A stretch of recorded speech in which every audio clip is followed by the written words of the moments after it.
Un fraternal saludo a todos los oyentes de la radio. El programa que a continuación escucharás, Cápsulas de Misericordia, es realizado por el Padre Roberto Mena, de los Siervos Misioneros de la Santísima Trinidad y actual director general de la Red de Radios Católicas de Latinoamérica y el Caribe.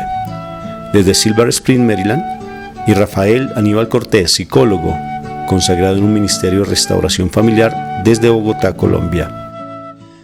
Te damos la bienvenida a nuestra emisión y gracias por escucharnos.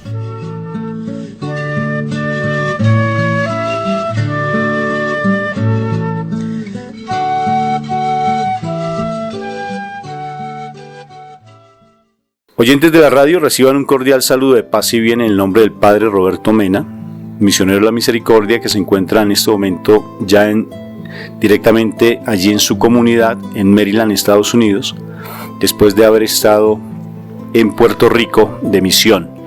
Y mi nombre es Rafael Aníbal Cortés, psicólogo colombiano. Estamos haciendo este programa de Cápsulas de la Misericordia que semanalmente estamos transmitiéndole a cada uno de ustedes.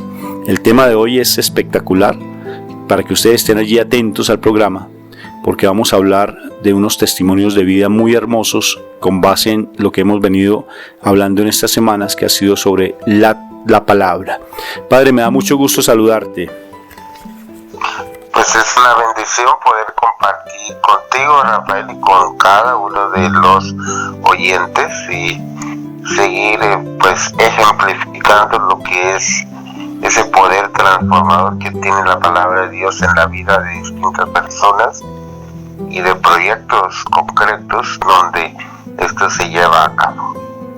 Entonces tenemos un testimonio muy hermoso, porque hoy vamos a hablar precisamente de ese poder transformador de la palabra a través de unos testimonios, y uno de ellos es de un joven que actualmente es misionero de la Fazenda de la Esperanza, que nació allí en Brasil. Él nos va a explicar claramente eso, cómo un joven con problemas de adicción sale adelante precisamente bajo el poder de la palabra, cómo la palabra de Dios lo transforma, y él nos va a dar ese testimonio.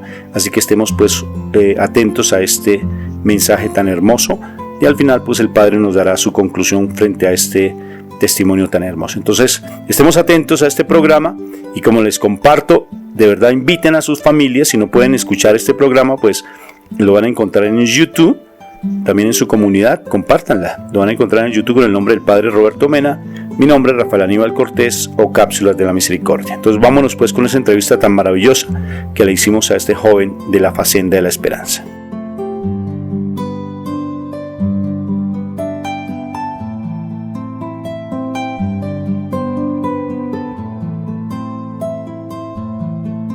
Bien, oyentes de la radio, como bien hacíamos ese preámbulo con el Padre Roberto Mena, hoy tenemos un invitado muy especial, y es directamente de Fazenda de la Esperanza, que ya en su momento nos van a explicar qué implica y qué significa Fazenda de la Esperanza, que es una propuesta de la Iglesia Católica frente a esos problemas de farmacodependencia.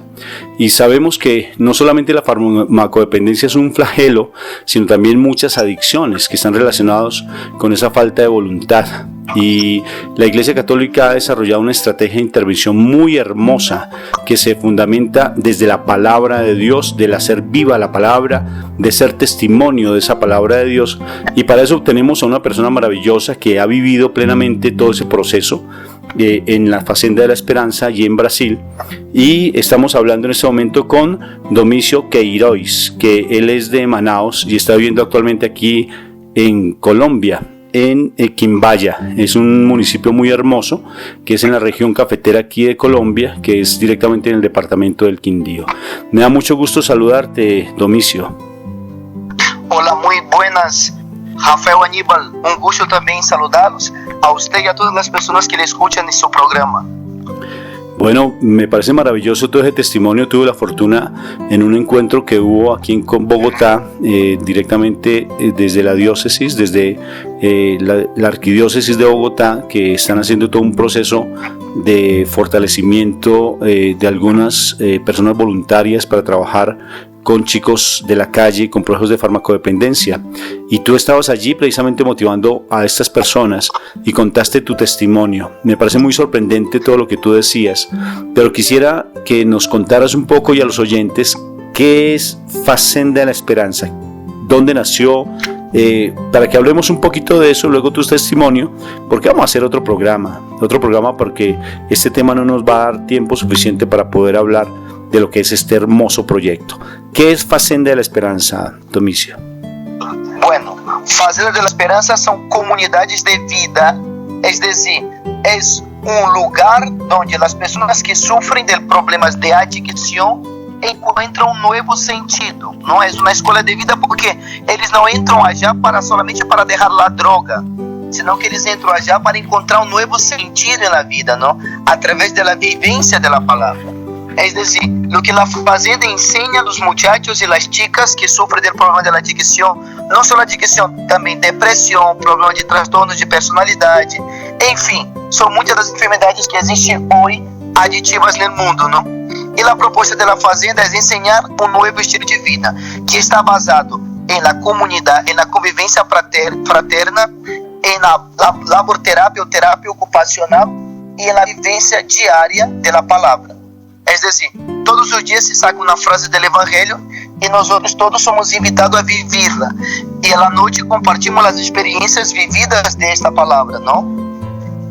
E esses 3 pontos, cada vez que a pessoa que ingressa empieza a vivê-lo, com o tempo lo vai transformando. É decir, por causa da palavra, a vida comunitária e a terapia ocupacional, ele vai encontrando um novo sentido na vida, não? Ele, através da palavra, aprende a perdonar, aprende a amar a si mesmo, aprende a valorar-se, não?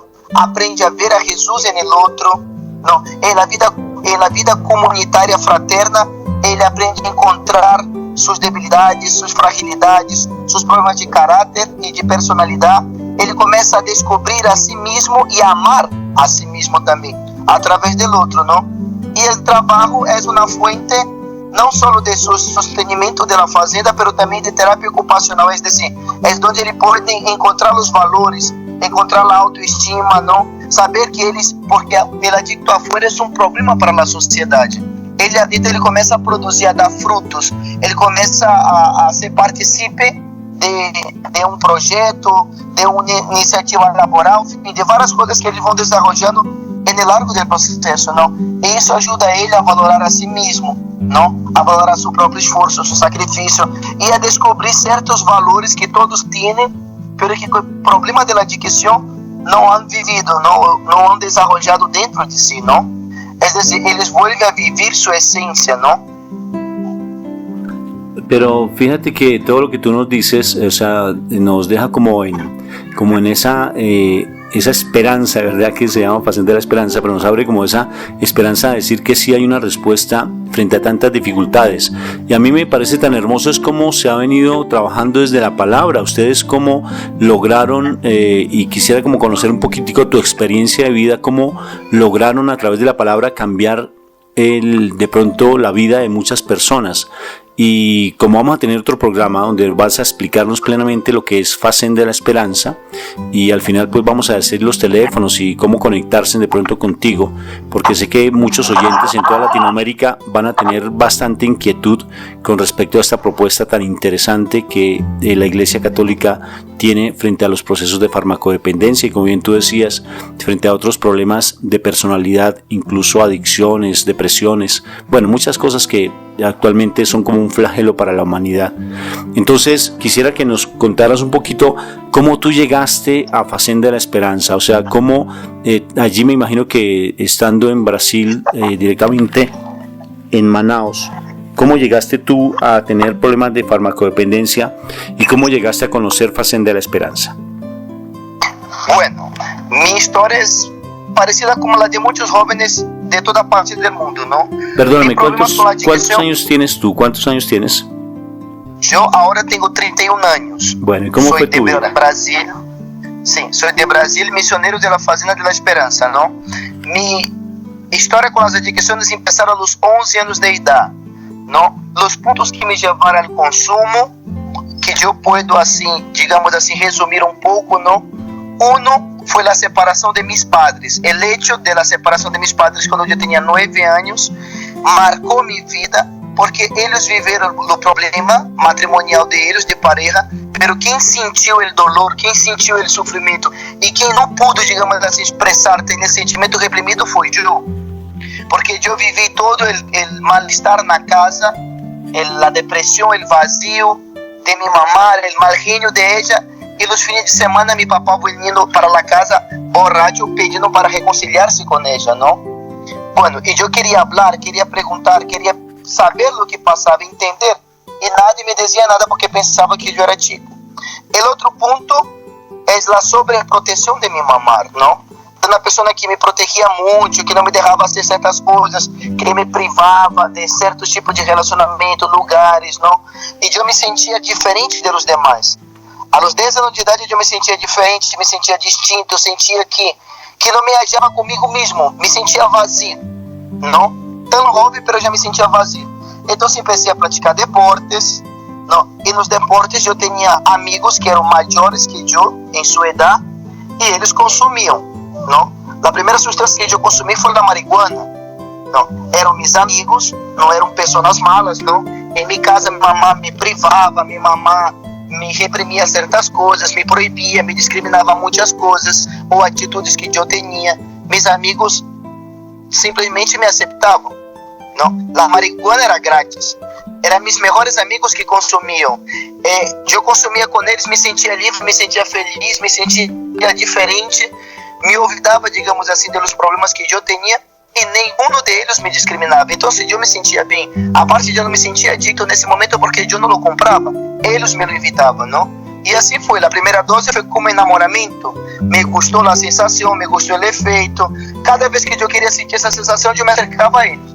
E assim foram passando-se os meses, os tempos, o ano. Depois conheci a cocaína da mesma forma, com meus melhores amigos, compartilhando com eles, estando com eles, vivendo o deporte que hacíamos e a amizade que tínhamos, não?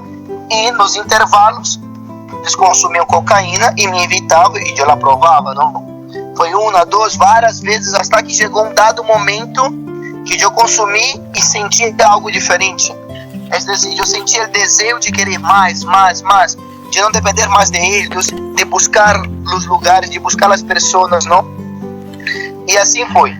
Passou esse tempo, comecei a dedicar-me ao consumo, comecei a dedicar às coisas. Já começou outros tipos de problemas familiares, a mentira, a manipulação. Também minha vida começou os problemas familiares, os conflitos, porque minha mamãe e meus irmãos me privavam muito. Eu sou o mais chico de 3 irmãos, não? Então todo mundo queria saber o que passava e sempre havia discussão, sempre havia desentendimento. Eu creia que era dono da verdade, que já sabia de tudo, que não necessitava de eles, não? E assim foram anos de conflito. Aos 15 anos de idade tive um primeiro princípio de sobredose, uma convulsão, não passou nada, fui para minha casa, segui consumindo porque o adicto é terco, le gusta sofrer, le gusta sentir o dolor, não? Então, eu segui consumindo. Aos 18 anos de idade, tive a segunda sobredose. Essa já foi mais grave, eu já estive hospitalizado. Aí foi onde eu comecei a pensar em minha vida e comecei a ver que Deus tinha algo para mim.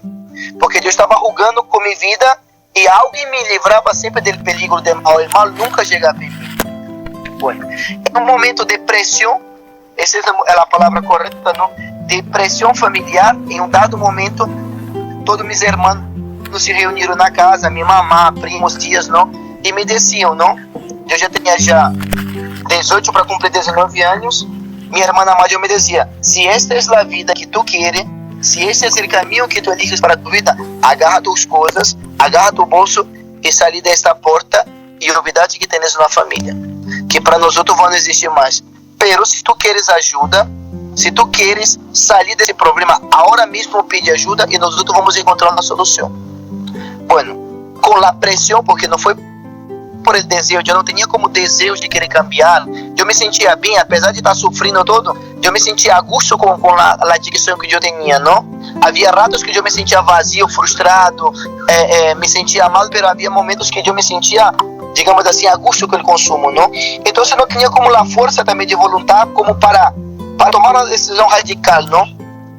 Pero por a pressão deles, eu decidi internar-me, não? Vengo de uma família evangélica, não? Pero eu não creia em Deus, não creia na palavra, porque quando eu era muito chico, nosotros nos portábamos muy mal y mi mamá nos golpeaba mucho, ¿no? Y yo veía el comportamiento de ella, que siempre iba para la iglesia, siempre rezaba, siempre hacía las cosas y llegaba en casa y nos pegaba una paliza dura. Entonces yo pensaba dentro de mi mente, yo no quiero ser como ella, yo no quiero ser una persona de esa. Ese Dios de ella yo no quiero conocer. Entonces yo mismo hice una barrera contra Dios, ¿no? Bueno, así estaba.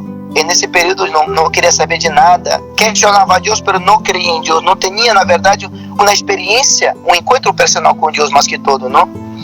Assim cheguei na fazenda, desconfiado, bloqueado, cerrado, sem expectativa de câmbio, sem crer em mim mesmo, com a estima muito baixa e sem confiar em Deus, não? Entro num lugar que tem que rezar, tem que viver a palavra, tem que ir para a missa todos os dias, tem que amar. Eu conhecia essa expressão amar. Para mim, amar era estar com uma mulher, não? A missa todos os dias, o rosário, eu não encontrava sentido. E assim, tive 2 meses e meio de meu processo. Aí estava o corpo, mas minha mente não estava, porque eu não me abria a esse processo.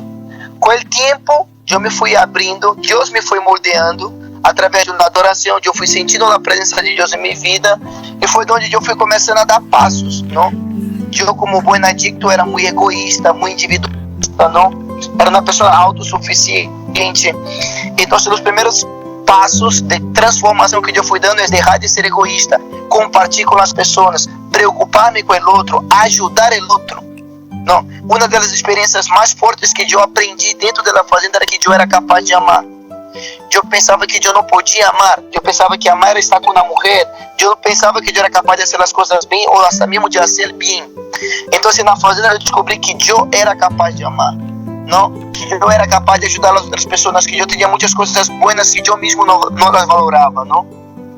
E assim fui vivendo, lançando-me, amando, porque a fazenda nada mais é do que uma escola, nos ensina a amar e a viver a palavra, não? Então, quando eu me entreguei, sem questionar, sem dudar, sem tratar de racionalizar as coisas, entrei de cabeça nessa experiência, minha vida cambiou. Eu comecei a sentir a presença de Deus. O primeiro processo foi aprender a perdonar a mim mesmo, a perdonar as pessoas que me fizeram dano e as pessoas que eu lhes hice dano, não? A valorar-me, a respeitar-me, a querer-me, não? Então eu fui descobrindo muitas coisas que eu não as conhecia dentro de mim, não? Sentir a presença de Deus, buscar a Deus, saber que eu necessitava de Deus. Terminei meu processo, que são de 12 meses, que de mais 2 meses eu vou vir para minha casa, não? Quando eu vou vir a minha casa, eu já era outra pessoa, não de palavras, em comportamento, não? Eu já era um bom hijo, tratava de perguntar sempre as coisas para minha mamãe, tratava de ver as coisas juntos, tratava de estar sempre junto com eles, minha família, vivia com a vida de oração, apesar de que minha família é evangelista, eu sempre rezei o rosário, sem eles, pero na casa, sempre fui para a missa, tratei de pôr sempre em prática o que na fazenda me ensinou. E assim fui vivendo 6 meses afuera. Depois de 6 meses, o responsável da comunidade onde eu me reabilitei é um sacerdote. Ele me invitou para passar um final de semana na casa. Não, eu estava em minha casa, fazia faculdade, trabalhava, estudava tudo. Ele me invitou se eu não queria passar um fim de semana na fazenda, a compartilhar minha experiência e estar com os jovens allá. Eu vim em minha casa, falei com minha mamãe, lhe perguntei, ela disse que não havia problema, eu agarrei um bolso, pus algumas coisas e me fui à fazenda. E ao volver a entrar já, eu volvi a experimentar aquele fogo. É como dizer, dentro da fazenda eu tocava a Jesus, eu sentia muito forte a presença de Deus. Afuera eu vivia, mas eu não sentia, porque o mundo do secularismo, o mundo do individualismo, que nada lhe importa, nada lhe interessa nada, então eu me sentia um pouco vazio. Então, ao regressar à fazenda, eu volvi a sentir essa força. E dizia, eu me vou quedar uma semana. Quando terminou a semana, eu me vou quedar um mês. Terminou o mês, 3 meses. E assim foram, e já se passaram-se 11 anos. Não? E ao largo desses anos, eu descobri que este lugar onde eu ingressei foi um chamado que Deus hizo para minha vida. Porque depois, com o tempo, eu descobri que minha vocação, ou melhor, a vocação que Deus me eligiu para minha vida é isso: trabalhar, donar minha vida para as pessoas que também sofrem da mesma enfermidade que eu. Um dia eu fui enfermo, um dia eu sofri, um dia eu estive abandonado, eu não tinha valor, autoestima, e Deus, porque eu sou consciente que foi por la graça de Deus, Ele me sacou desse inferno e Ele me transformou na vida. E com minha vida, aquilo que era uma perdição, hoje é um dom, é uma ferramenta para ajudar outras pessoas a sair desse problema, não? E ao longo desses anos, eu fui fazendo um discernimento vocacional, até que eu descobri que essa vivência na fazenda, esse estilo de vida, é a vocação que Deus tem para mim. Então eu decidi consagrar minha vida a Deus, não? Hoje em dia eu sou um consagrado da Fazenda da Esperança, me sinto muito feliz, me sinto muito realizado, não? Sou muito agradecido a Deus por todos os milagres que Ele hizo, não somente em minha vida, porque também minha família também cambiou. Apesar da crença deles, apesar da vivência da palavra que eles tinham, pero muitas coisas também eles cambiaram. Minha família é mais unida, mais fortalecida, não? Há mais compreensão e diálogo entre eles, não? Ou seja, eu posso dizer que Deus obrou um milagre em mim e em minha família também, graças à vivência da palavra e graças a esse estilo de vida que a Fazenda nos ensinou, não? Um pouco é isso. Muy interesante lo que tú nos estás compartiendo, sobre todo el hecho que a veces se llega a la droga por la separación familiar. Hemos hecho unos programas, no solamente con el padre Roberto Mena, sino también con mi esposa, y que también es psicóloga, y fíjate que de verdad la familia cómo incide en la problemática de los hijos, y a veces creemos que simplemente en la separación, porque nuestro ministerio es de restauración familiar, te comparto, y la separación de padres cómo marca el corazón de los hijos, y a veces los padres por su egoísmo, a veces los padres por estar pensando en sí mismos, porque llegó otra mujer, porque la parte financiera no pudieron con la parte financiera, porque aparentemente se les acabó el amor, porque ya no están pensando en su pareja sino tal vez en el trabajo, bueno, mejor dicho, una cantidad de pretextos, porque son pretextos y no saben el daño que le causan a los hijos. Y realmente mira como tú empezaste debido a esos vacíos que tenías al separarte, al ver la separación de tus padres, y dijiste, pues parodiándote un poquitico, como diciendo algunas palabras tuyas, que básicamente la separación de tus padres marcó definitivamente un cambio en tu vida de una manera brutal. ¿Sí fue así? Assim mesmo, foi ponto que me marcou a vida, não? Antes vivíamos de uma forma e de repente, não? A ausência de meu papá e dos problemas que começaram a surgir entre eles, não só a mim. Eu penso que a todos meus irmãos afetou, mas cada um canalizou de uma forma distinta, não? Porque quizás eles eram mais grandes, eles eram mais entendidos das coisas, eles interpretaram de uma forma. Eu me quedei desnorteado, eu não sabia o que ia ser, não? Eu queria que meus padres estivessem juntos, mas eles estavam separados. Eu não queria que eles peleassem, eles viviam discutindo. Minha mamãe, intolerante, insuportável, qualquer coisa que hacía estava mal. Meu papai chegava borracho, querendo falar com ela, querendo reconciliar. E dentro de todo clima tenso na casa, ambiente inestável que não existia antes. Então, se eu não sabia do que estava passando, eu vivia, mas eu não entendia. Isso me foi afetando. E não poder expressar criou dentro de mim sentimento de ira, de raiva, de rebeldia, que 2 anos depois eu estagiei com o consumo, não? O consumo foi mais para huir desse estado de ânimo, huir desse vazio, não? Eu posso dizer que a droga para mim, ela não é que foi algo que me genou, senão que ela foi algo que me tapou vazio que eu temia, não? Pero tapou com outro vazio mais grande, porque depois eu entendi que a droga não me genava nada, a droga me aumentava o vazio, me anestesiava problema y creaba problema mayor, ¿no?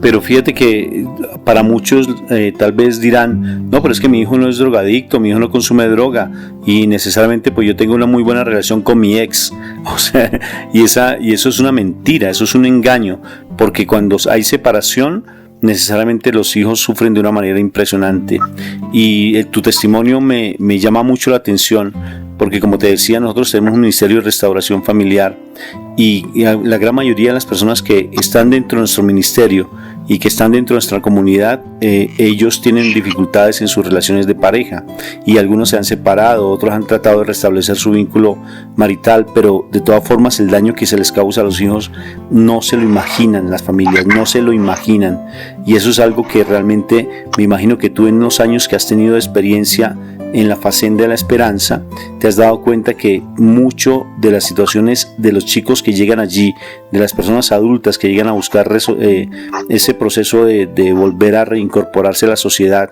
y dejar ese flagelo de la droga, generalmente está marcado también por la separación y por situaciones de situaciones muy complejas en sus vidas, ¿no es cierto?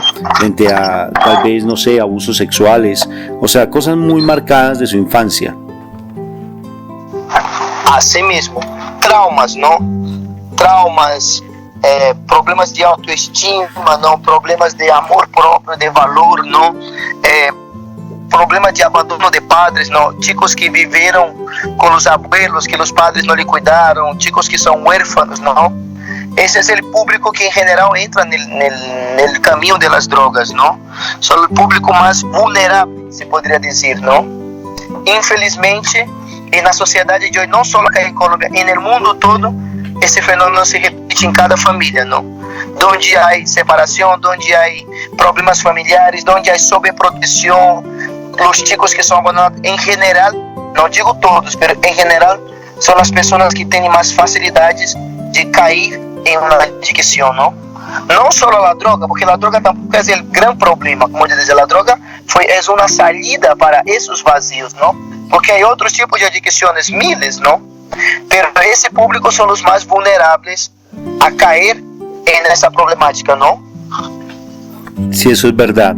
Y bueno, pero de todas formas, a mí también me llama mucho la atención del hecho de cómo llegas tú a la Fazenda, que como les estamos diciendo a los oyentes, vamos a tener otro programa para que nos expliquen muy bien lo que es este programa tan hermoso que tiene la Iglesia Católica frente a la Fazenda de la Esperanza.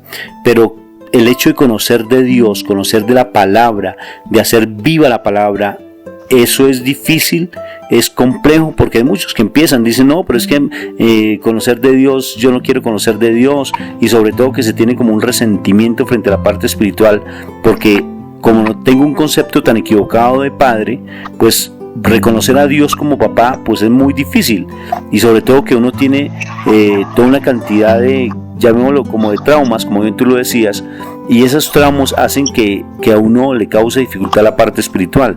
O sea, ¿qué importancia tiene, y es la pregunta que te digo, la palabra de Dios en la transformación de una persona que tiene problemas de adicciones? Todo. En la Fazenda son 3 columnas, ¿no? 3 pilares. La espiritualidad, la convivencia y el trabajo. Pero yo le digo que el fundamental es la espiritualidad, ¿no? Porque hay personas que se acercan para dejar la droga, ¿no? Y hasta dejan la droga, pero siguen con las mismas atitudes, el mismo vacío, los mismos comportamientos, y no son personas realizadas, ¿no?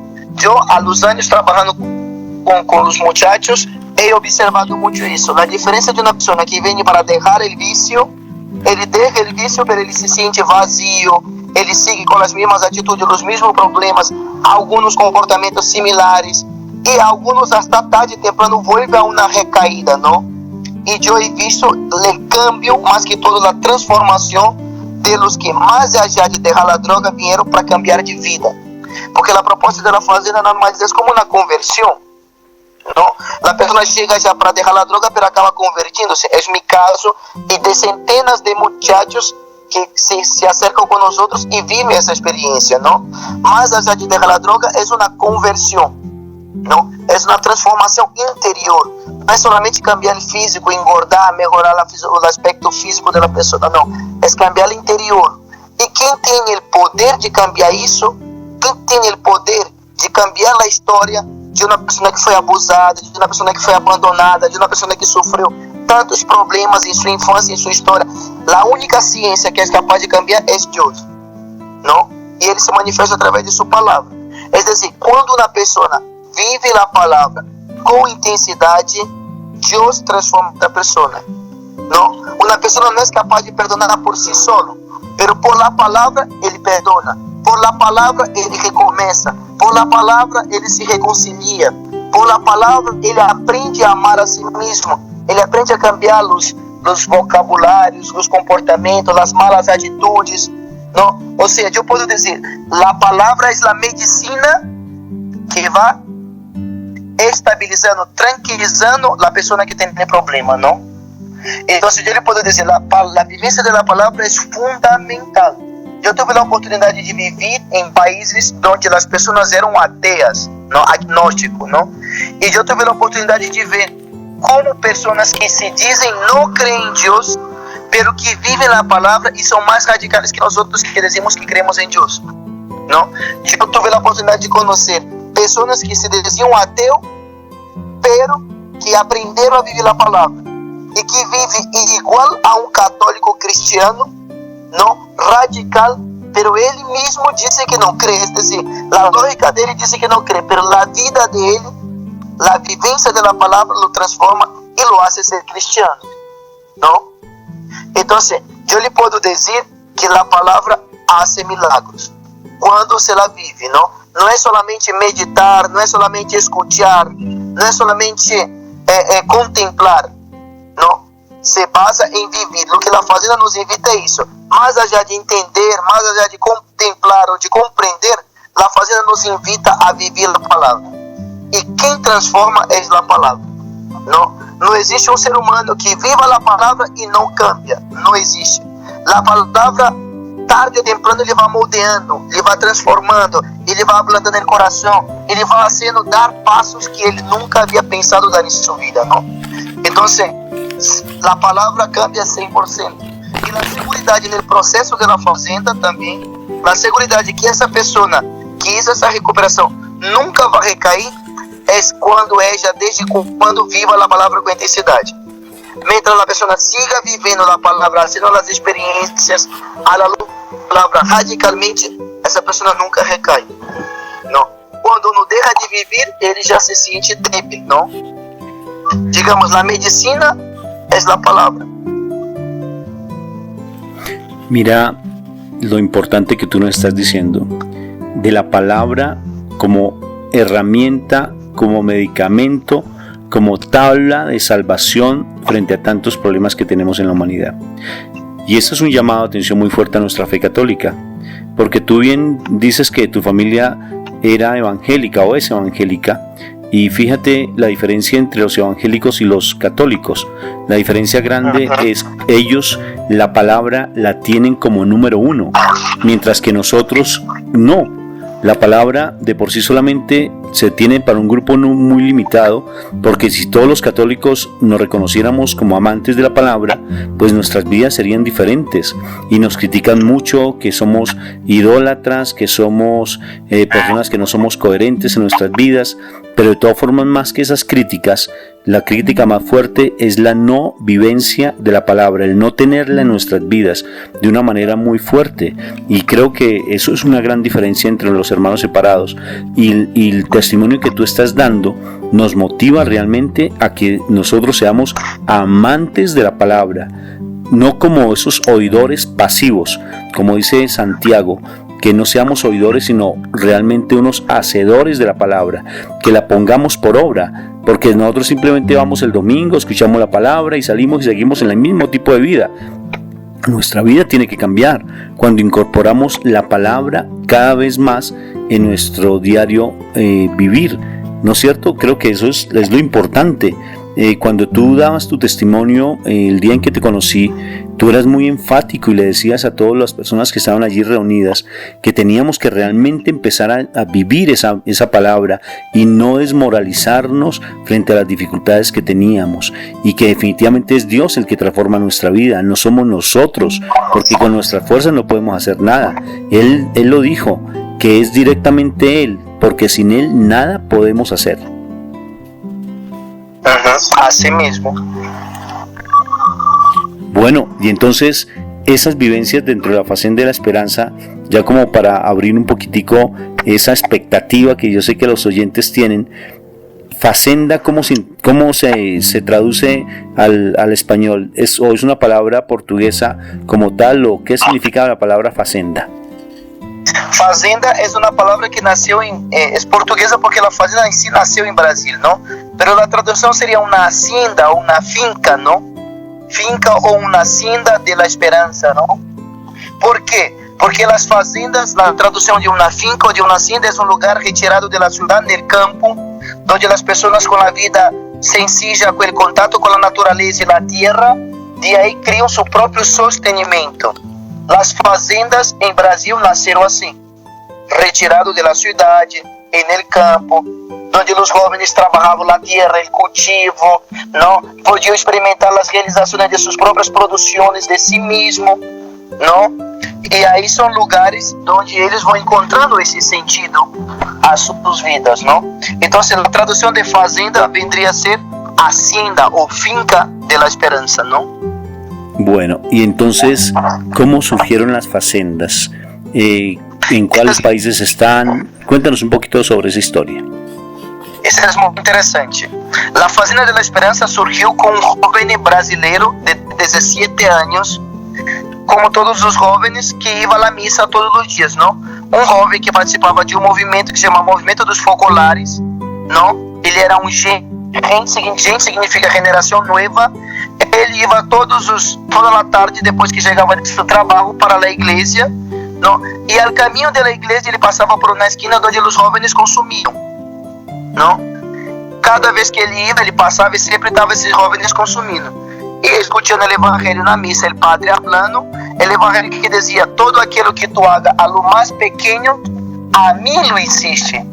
E essa palavra como que entrou no coração e ele quedou com uma dúvida, não? Então, quando terminou a missa, ele se acercou ao padre, o cura pároco, que era um sacerdote franciscano alemão, e perguntou, não? Começou a dialogar com ele e perguntou: padre, como é esse evangelho? Como é todo aquilo que haga de bom e de malo a los mais pequenos a mim lhe hiciste?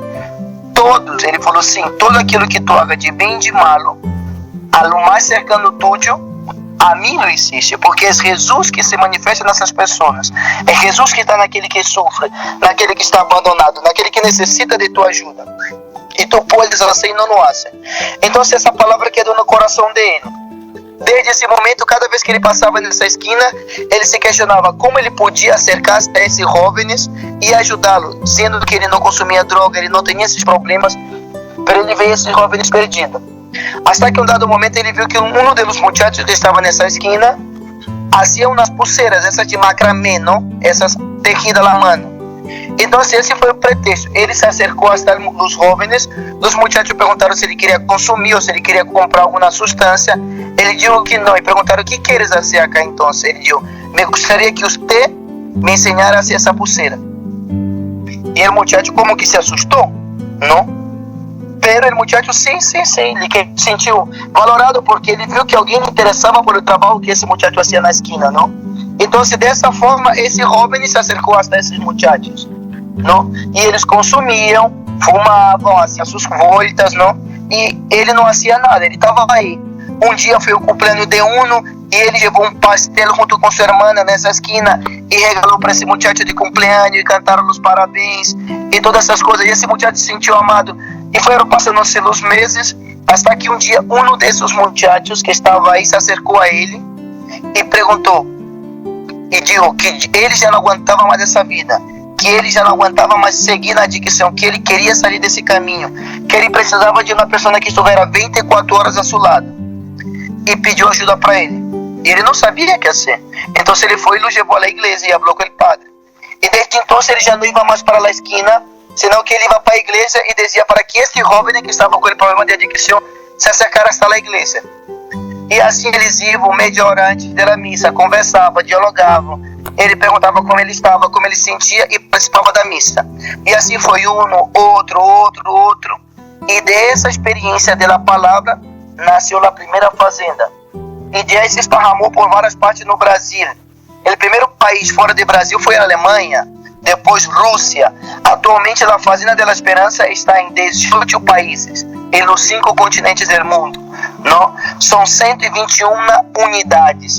E no continente americano estamos em quase todos os países. Não?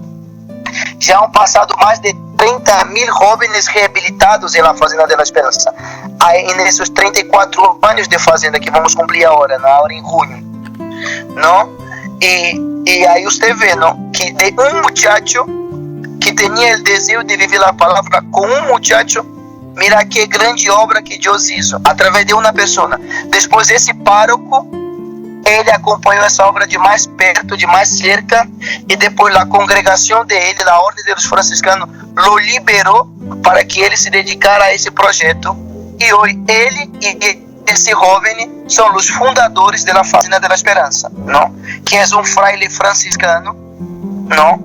E um jovem com que hoje ele é um consagrado da Fazenda da Esperança, não? Eles dois começaram esse projeto, não?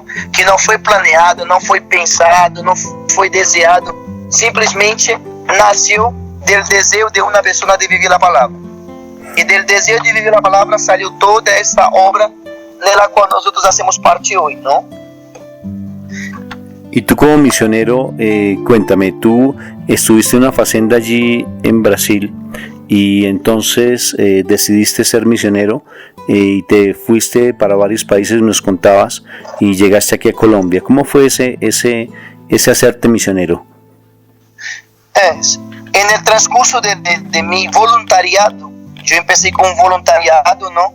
Y yo fui descubriendo una alegría, ¿no? ¿Cuál alegría? Es que cuando uno empieza a dar, ele acaba descobrindo que ele é mais ajudado do que ele ajuda, não? Eu entrei com a ilusão de ajudar, de retribuir o que ela fazendo isso por mim, pero mais uma vez eu fui ajudado. E eu me sentia feliz, me sentia pleno, me sentia realizado. Então eu fui fazendo o caminho de discernimento, formações dentro da fazenda, preparações, e por as necessidades que, como toda obra tem, não? Necessitava em Paraguai uma pessoa para assumir a realidade em Paraguai. E em 2008 eu assumi a primeira comunidade em Paraguai. Vivi 2 anos no sul do Brasil, de aí estive em Paraguai 3 anos e meio. Depois de Paraguai surgiu uma nova comunidade em Argentina, em Buenos Aires, no coração de Argentina, e me trasladaram para já para assumir essa nova comunidade. Estive 4 anos, tive alguns meses no Uruguai, fiz algumas missões de aberturas de fazenda em Uruguai e em Bolívia, não? De aí, há 2 anos exatamente, nasceu a proposta de vir para a Colômbia para ajudar acá na fazenda, não? Porque precisava de uma pessoa que superava bem espanhol, que supera desenvolver e que esteja acá vivendo esse carisma, não? Então se me trasladaram desde a Argentina para cá, não? E exatamente há 2 anos que eu vivo na fazenda acá de Quimbadia, não? E assim nós somos lutados. Nós como missioneiros somos chamados a ser desapegados, não? Também através do Evangelho nos purifica, nos santifica e nos moldeia, não? Senão uma pessoa acaba sendo apegado tanto tempo em um mesmo lugar, acaba crendo que ele é dono da obra, ou que a obra é dele. Não, nós somos instrumentos utilizados por Deus para levar sua palavra a los necessitados. Nós não somos o dono da obra. Nosso fundador sempre nos habla isso, não? A obra é de Deus. Nós somos os instrumentos.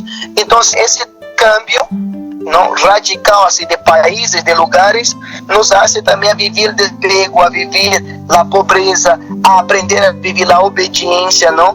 E estar livre para qualquer lugar. Hoje eu estou aqui, amanhã eu posso estar em qualquer lugar do mundo, não? Onde a obra nos necessita, nós vamos, não? Esse é o chamado, levar a esperança ao maior número possível de pessoas que nós podemos ajudar, não? E dessa forma nós vamos viver nesse carisma, porque a Fazenda da Esperança também é um carisma. Tem um reconhecimento pontifício, não? Como um carisma. O carisma nosso é a esperança.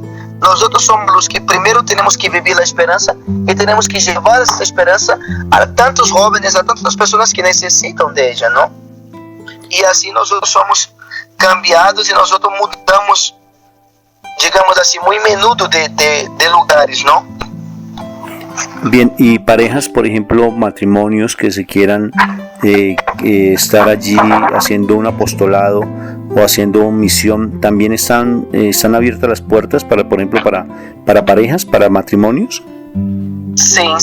De hecho, nosotros tenemos, creo que más o menos 38 matrimonios que são cabeças de fazendas, es decir, temos como 38 matrimônios que são responsáveis de fazendas em distintas partes do mundo, não só em Brasil, não? Temos em Argentina, em Alemanha, em Filipinas, em África, não? Em Paraguai e em grande parte do Brasil, os que levam na fazenda adelante são matrimônios casados. Desde na Fazenda da Esperança, há os 4 estados de vida. Há os celibatários consagrados, os sacerdotes e as religiosas, os matrimônios e aquelas pessoas que estão em processo de discernimento, que têm o desejo no coração de viver essa experiência, mas não sabem em que estado, se como celibatário, se como matrimônio, se como sacerdote ou como laico comprometido, não? Então, em las fazendas, não, há os 4 estados de vida, não? Atualmente temos 18 sacerdotes diocesanos que são liberados por sua diocese para viver dentro da fazenda, é dizer, eles são sacerdotes da fazenda, não? Que se formaram dentro da fazenda, vivendo essa experiência da palavra junto com os muchachos, foram ordenados por uma diocese e o bispo o libera para viver essa experiência. Teremos mais ou menos umas 25 comunidades religiosas que acompanham os muchachos e as chicas em seus programas de recuperação nas fazendas, não? E temos os matrimônios, os consagrados e os jovens que estão em processo de discernimento vocacional, não? Que querem viver esse carisma, pero todavía não definiram em que estado, não? Oye, qué interesante. Pero entonces, cuando tú me hablas de los sacerdotes o religiosas, ¿son de comunidades religiosas que ellas quieren vivir esa experiencia, pero se quedan dentro de la facenda? ¿O son que han nacido también dentro de, por ejemplo, han tenido un proceso de rehabilitación y hacen su proceso vocacional y van a una diócesis, por ejemplo, van a su seminario, o allí mismo al interior hacen su proceso vocacional? ¿Cómo es? Las dos. Tenemos personas que se reabilitaram na fazenda e descobriram a vocação ao sacerdócio ou a vida religiosa, certo? Algumas chicas ou alguns muchachos que se reabilitaram e com o tempo descobriram a vocação. E outras são comunidades religiosas já formadas, não? Que se sensibilizam com a problemática e com a experiência da fazenda e se assumam, não? Temos várias ordens religiosas que têm casas dentro de uma fazenda. É dizer, por que é uma comunidade de vida? Porque aí há religiosas, há sacerdotes, há os responsáveis e há até consagrados que estão aí acompanhando, não? Então, de las franciscanas, de las vicentinas, de la Toca de Assis, de las Clarissas, de los carmelitas, enfim, são muitas ordens religiosas, não? Que ao chegar na fazenda em um lugar, a comunidade queda o conhecimento e se vão acercando. As irmãs fazem a catequese, acompanham, ajudam na vida de oração, na vida de formação espiritual personal, não? E se há possibilidade, elas abrem uma casa, uma comunidade dentro da fazenda, onde vivem 4, 5 religiosas, convivendo com os muchachos, ajudando e formando. Isso tem um papel fundamental na vida deles, porque no passado falávamos do trauma do papai e da mamã, não? E as irmãs e os sacerdotes são as pessoas que, com sua vida, com sua vocação, acabam despertando o sentido, o valor e o significado de um padre e uma madre na vida desses muchachos, não? E dessas chicas, não? Porque o amor que ele não tinha por la mamá, ou a pureza, digamos assim, a santidade que ele não via na mamá, por as experiências negativas que ele tinha vivido, ele encontra nas irmãs. Uma pessoa que ele escuta, uma pessoa que lhe dá atenção, uma pessoa que se preocupa com seu bem-estar, que quando tem que chamar a atenção e marcar-lo, marca. Uma pessoa que se preocupa com seu desenvolvimento espiritual. Do mesmo o sacerdote, que acompanha, que habla, que celebra a missa, que ele escuta seus dolores, que não lhe juzga, que não lhe critica, que lhe vê com os olhos de Deus. Então, eles acabam interiormente sanando os recuerdos, os retratos negativos que eles viveram com os padres, não? E essas comunidades ajudam. Eles ajudam 100% no processo dos muchachos. Mas também ele descobre sua vocação. Como sacerdote, como religiosa, vivendo com os muchachos, com os adictos, eles vão reafirmando a vocação, eles sim que eles deram para Deus. Porque é como eu dizia, é como tocar a Jesus, não? É tocar a Jesus necessitado. Então, se eles vivem essa experiência junto com os muchachos, é tão profundo que isso acaba reafirmando, fortalecendo a vocação que eles elegiram, que é o primeiro amor, a consagração a Deus, não? De hecho, há muitos obispos e muitas comunidades religiosas que mandam os sacerdotes e as irmãs a fazer um processo, um tempo de experiência com os muchachos e com as chicas, não? Porque eles entenderam que isso ajuda a eles a viver melhor sua vocação, não?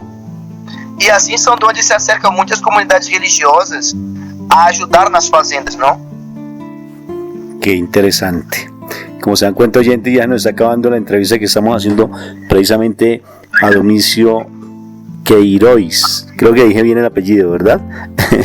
Que él es un misionero de las Facendas de la Esperanza y que actualmente pues está viviendo aquí en Colombia, en Quimbaya, un municipio que es del departamento del Quindío, aquí en Bogotá, en Colombia, y ellos tienen precisamente una Facenda de la Esperanza. Entonces, ¿dónde se encuentran? ¿Cómo los oyentes pueden de pronto conocer esta experiencia? ¿Cómo se podrían contactar, no sé si contigo, o cómo se contactarían, por ejemplo, en su país con las Facendas de la Esperanza, si hay problemas de consumo, si hay problemas de pronto, porque no solamente están atendiendo problemas de consumo, sino también problemas de personalidad, problemas de situaciones afectivas, problemas, me imagino que depresivas, o sea, es amplio, está abierto a la problemática que el ser humano pueda tener de pronto, y ustedes son muy abiertos frente a eso, según lo que te entiendo.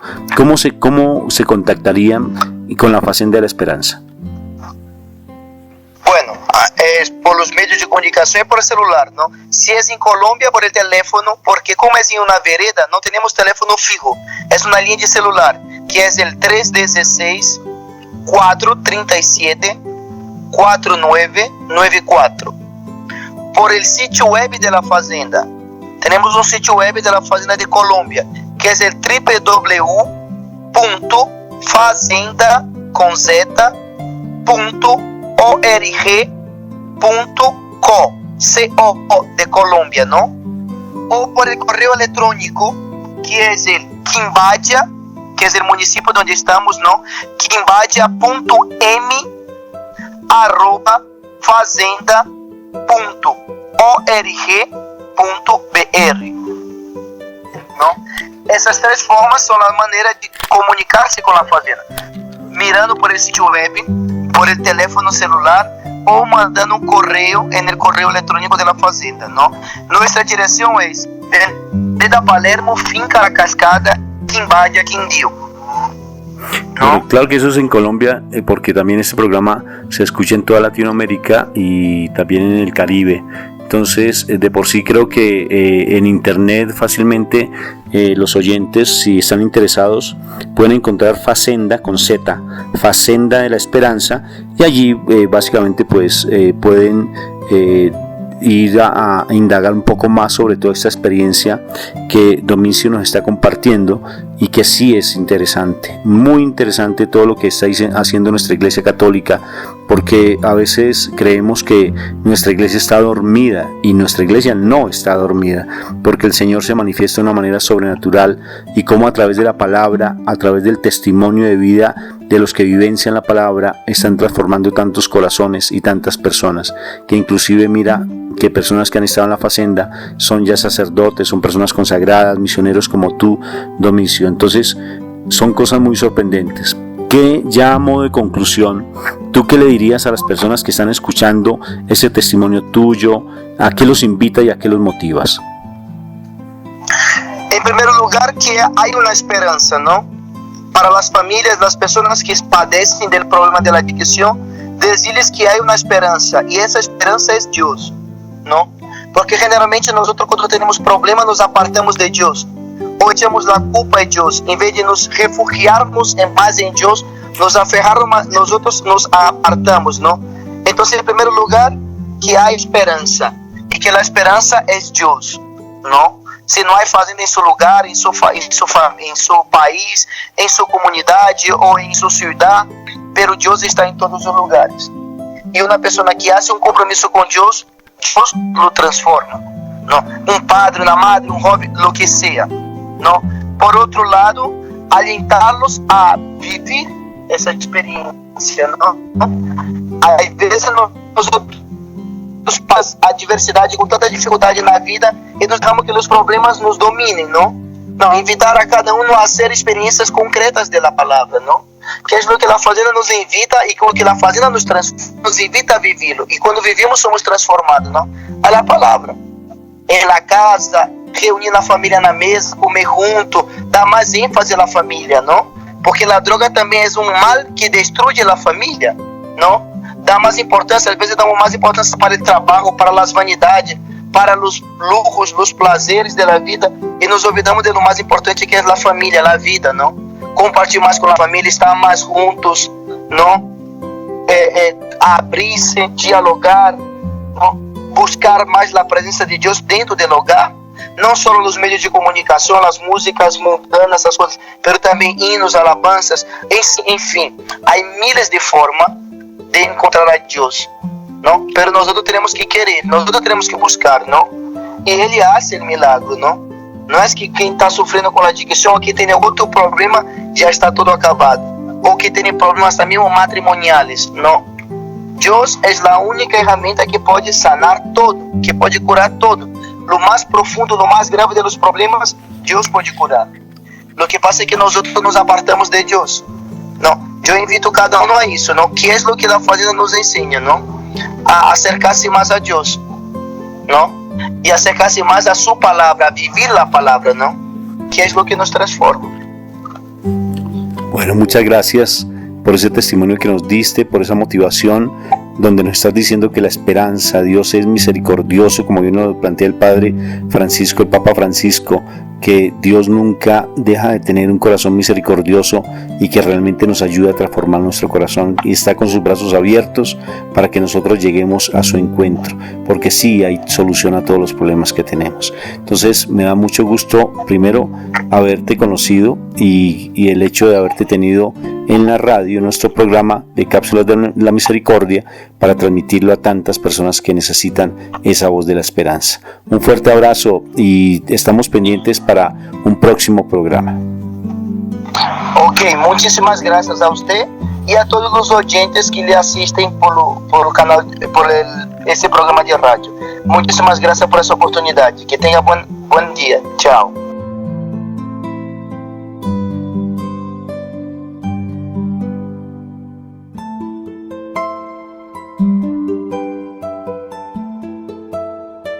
Bueno, Padre, qué hermoso testimonio. Vamos a hacer dentro de 8 días, pues, básicamente lo que ellos han tenido aquí en Colombia, en una población que se llama Quimbaya, y esa experiencia que han tenido en la Facenda de la Esperanza. ¿Cómo te pareció ese testimonio, Padre? Pues creo que vale la pena de que, pues, muchas personas escuchen estos testimonios, porque muchas veces no creemos que la palabra de Dios pueda tocar la vida de una persona de tal manera que la pueda transformar. Entonces aquí estamos escuchando cómo una persona puede ser transformada por la palabra, y se me hizo muy similar a la conversión de San Pablo apóstol, que de alguna manera pues lo botó de su caballo, de lo que pensaba, y eso es lo que sucede en cada conversión, cuando verdaderamente Dios toca la vida de las personas, y Dios se manifiesta a través de la lectura de la palabra de Dios, de poder ponerlo en práctica en nuestras vidas. Entonces eso es lo que me llama la atención. Pues sabemos que vamos a ingresar, porque ya estamos ingresando precisamente al tiempo de la Cuaresma, que es un tiempo en que la palabra de Dios ocupa un lugar central, ya que reflexionaremos la importancia de Dios que toca nuestras vidas, y también hablaremos de la conversión, como lo que hemos escuchado en el testimonio de hoy. Así que este es un programa muy bien para introducirnos a este tiempo cuaresmal que iniciamos en esta semana. Qué bueno, Padre. Entonces, oyentes, como se dieron cuenta, estos testimonios nos edifican y lo que hacen es alentarnos para que nosotros realmente escojamos la herramienta que la Iglesia nos da, que nuestro Señor nos da, que es la palabra, porque acordemos que la palabra es el mismo Jesús, porque allí está escrito en Juan que el Verbo se hizo hombre y habitó entre nosotros, y ese Verbo es la palabra. Entonces, para que estemos muy pendientes de estos testimonios, y por favor difúndelo en tu comunidad, y acuérdate que la Facenda de la Esperanza tú la encuentras allí en internet. Fácilmente buscas Facenda de la Esperanza y en tu país, y vale la pena que conozcas si tienes problemas de adicción, si hay familiares tuyos que tienen problemas de adicción. Ellos perfectamente te pueden orientar, y sobre todo que es una comunidad católica donde los principios nuestros lo van a fortalecer. Bueno, Padre, entonces dentro de 8 días vamos a continuar con esta entrevista que le hicimos a este hombre tan maravilloso, a este joven, y también nos va a contar todo lo que están haciendo aquí en Colombia. Entonces, para que nos des una reflexión final y tu oración para que tengamos esa bendición del Altísimo a través de ti. Pues en esta semana precisamente inicia la cuaresma con el miércoles de la ceniza, donde se nos pone ceniza en la frente y se nos dice: conviértete y cree en el Evangelio. Y esto es lo que ha sido esta entrevista de hoy, un testimonio de conversión y de creer en el poder del Evangelio para transformar nuestras vidas. De eso tratará toda la cuaresma, estos 40 días de oración, de ayuno, de penitencia, de conversión que Dios nos ofrece, que lo podamos utilizar bien. Y que nos bendiga el Dios misericordioso, Padre, Hijo, Espíritu Santo, que descienda sobre ustedes y permanezca para siempre. Amén. Y amén. Y no te olvide que dentro de 8 días continuamos con este maravilloso testimonio. Un fuerte abrazo para todos, Dios los bendiga.